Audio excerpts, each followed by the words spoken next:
Assalamualaikum warahmatullahi wabarakatuh. Sebelum menonton, alangkah bagusnya klik tombol like, comment, and subscribe. Selamat menonton. Lagunya anak kecil itu B yang paling saya sukai cuma satu. Cicak di dinding, diam-diam merayap. Cecak ini seharusnya protes dengan Tuhan. Kenapa? Cecak itu mencari rizki, alatnya cuma satu. Apa B? Lidah, ilat. Rezekinya mabur. Bentuknya apa? Nyamuk. Tapi keadilan Tuhan. Pertanyaan saya, cecak yang mendatangi nyamuk atau nyamuk yang mendatangi cicak? Coba Anda jawab. Cecak yang mendatangi nyamuk atau nyamuk yang mendatangi cicak? Cicak yang mohon maaf, nyamuk yang mendatangi cicak. Datang seekor nyamuk, hap. Modalnya cuma lidah. Coba kita, Mbak Elsie modalnya apa? 2 tangan, 2 kaki. Masih dikasih anugerah untuk nyanyi. Jadi di room dibayar karena nyanyi. Bahkan kalau mulutnya ini sudah tidak bisa nyanyi, masih bisa bekerja dengan alat yang lainnya. Lidahnya juga ikut bekerja.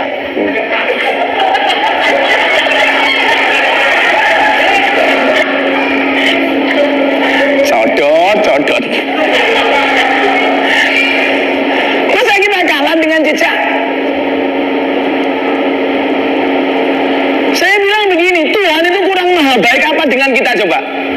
Kalau kemudian mau hitung-hitungan, oh kita habis loh. Wa in ta'udu nikmatallahi la tuhsuha. Ketika engkau mencoba menghitung nikmat Allah, maka kamu tidak akan bisa melakukannya.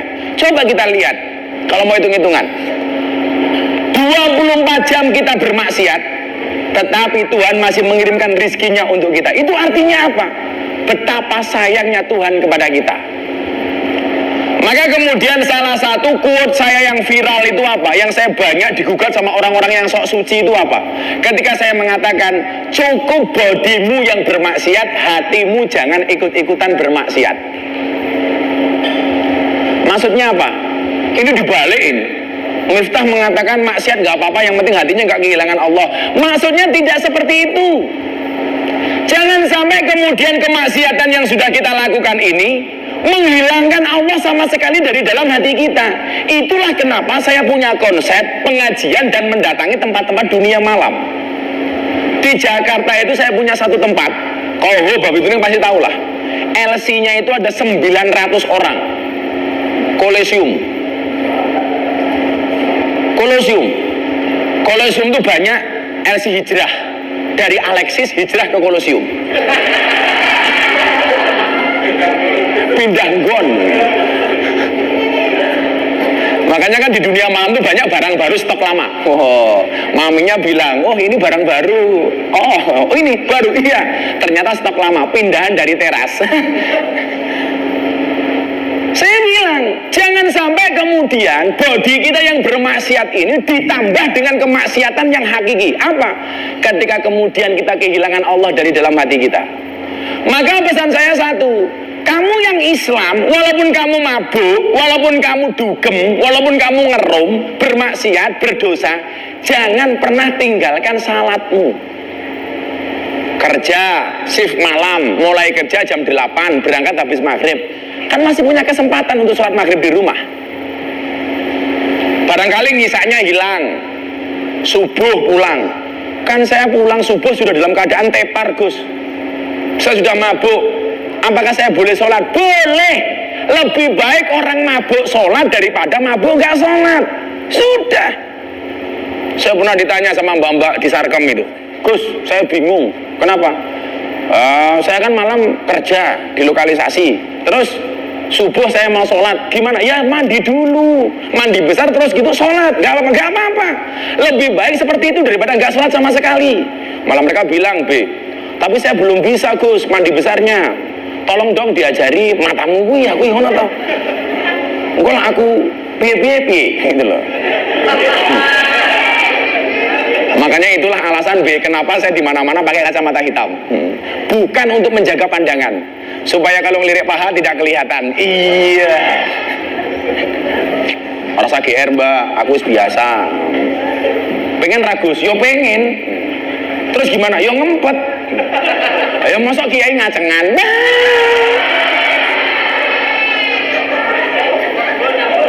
Ono cah cilik to. Ono cah cilik. Jadi apa?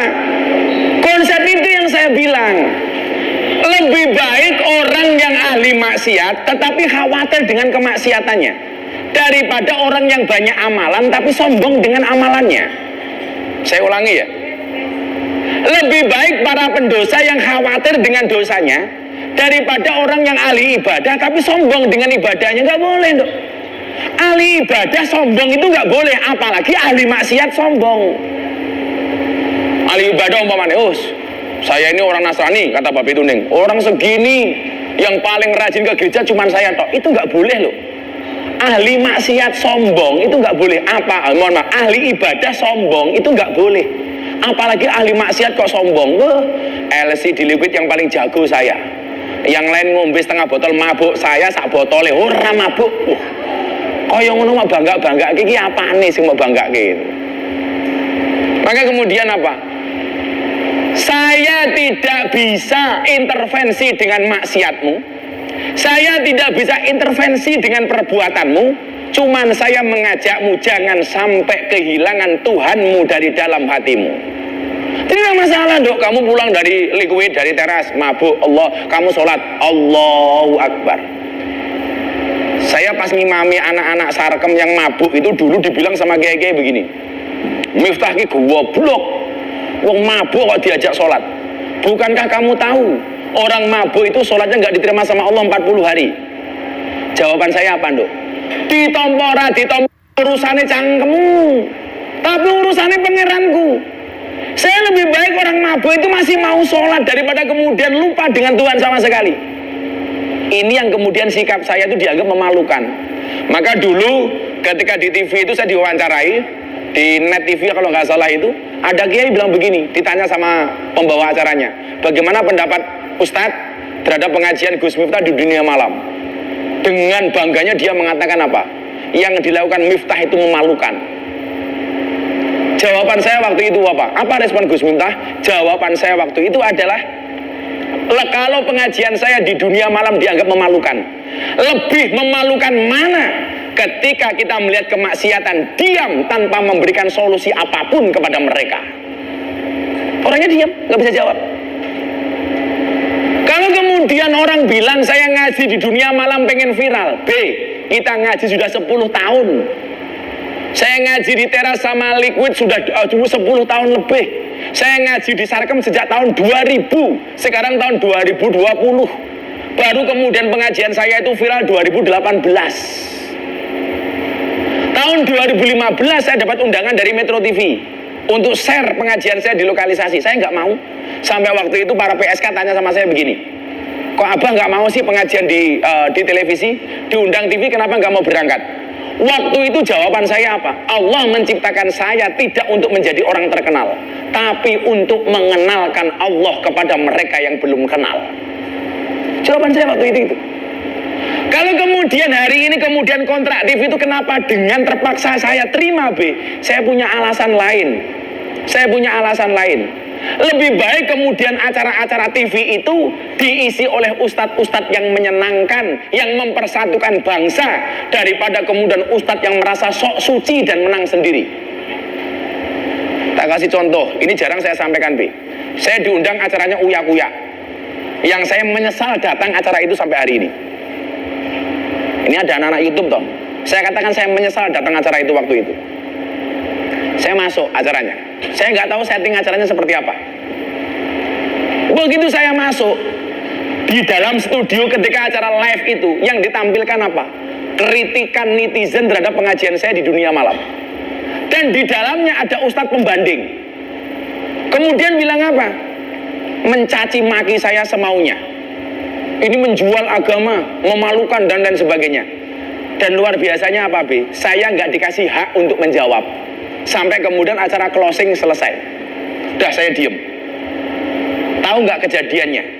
Ada kawan saya dunia malam yang saya ajak di acara itu, didatangi sama ustadz ini Dia mengatakan apa? Bos, mbok saya besok sekali-kali ikut pengajian di klubmu. Padahal di dalam itu menghina, mencaci apa yang saya lakukan di klub malam. Ustadznya ternyata minta untuk datang. Ini kan munafik banget toh. Pertanyaan saya, siapa yang menjual agama? Maka saya sayang dengan anak-anak dunia malam itu. Santri saya di pondok itu B, yang bertato hampir separuh sekarang yang cowok. Saya ditanya, "Bah, gimana cara tobat saya dari tato?" Gampang. Cara tobat kamu dari tato tidak dengan menghapus tatomu, tapi dengan cara apa? Dengan tidak menambah tato. Saya punya santri yang ditato apa? Perutnya, Bi.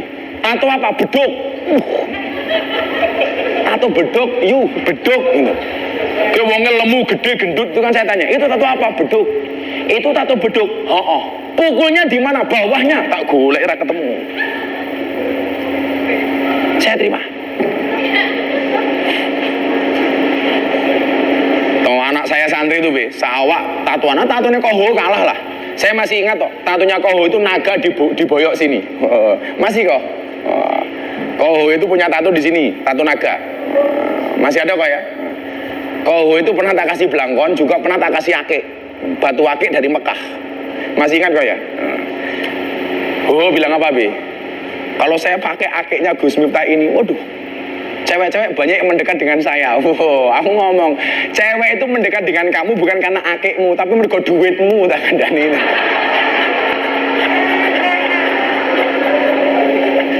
Akik reso diuntal kok, wah itu loh. Aku ki ngerti kok, niteni LC bahagia atau LC susah itu gampang, Bi. Dilihat dari IG story-nya, Bi. Lalu ngamuk-ngamuk berarti berbubaran karo gadune, itu aja. Nah, saya berharap begini. Saya jujur ya, kenapa kemudian kalau teras dulu masih istiqomah lah, masih terus lah.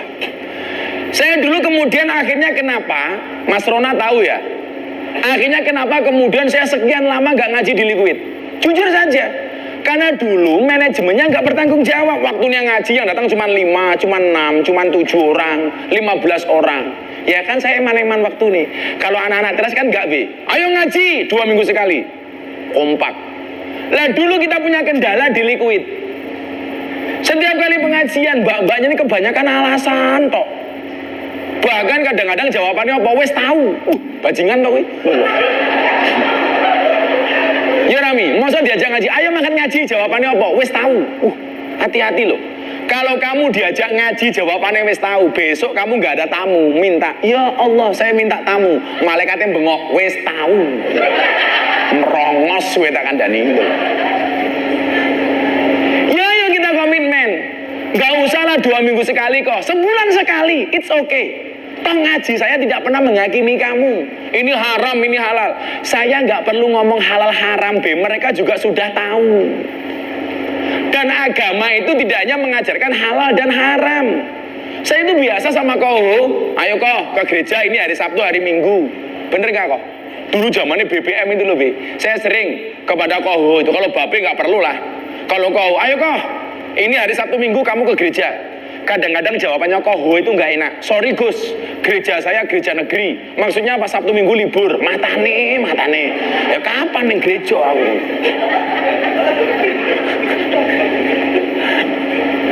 Saya dulu kawan saya Nasrani yang sering ikut ngaji saya minggu pagi itu siapa? Ingat Pak Heri nggak? Saya dulu punya kawan Pak Heri itu. Itu kalau ngerum di Liquid udah nggak mau pulang dulu, sekarang udah nggak. Itu luar biasa. Kalau dia pagi-pagi hari Minggu itu ke gereja cuma sebentar, Be. Langsung nyari saya ngaji di Sepa. Saya ngaji di Sepa, dia datang. Kenapa kok kamu sini? Gereja belum selesai kok kamu kesini? Pendetanya nggak lucu. Suwak canggung meyok. Saya biasa itu mengingatkan, ayo bareng-bareng. Maka mengawali gedung kita yang baru ini, setelah direnovasi ini, oke lah. Saya akan menyisihkan waktu saya minimal sebulan sekali lah untuk Koho apa sih yang enggak gitu loh. Supaya apa? Iki kan donyone wis tuwa nduk, baru corona loh. Orang sudah ketakutan. Ini juga di sini banyak corona ini. Komunitas rondo nakal. Iya. Kalau Mamin itu bukan rondo nakal, kamu nggak nakal Mi, cuman rondo expired.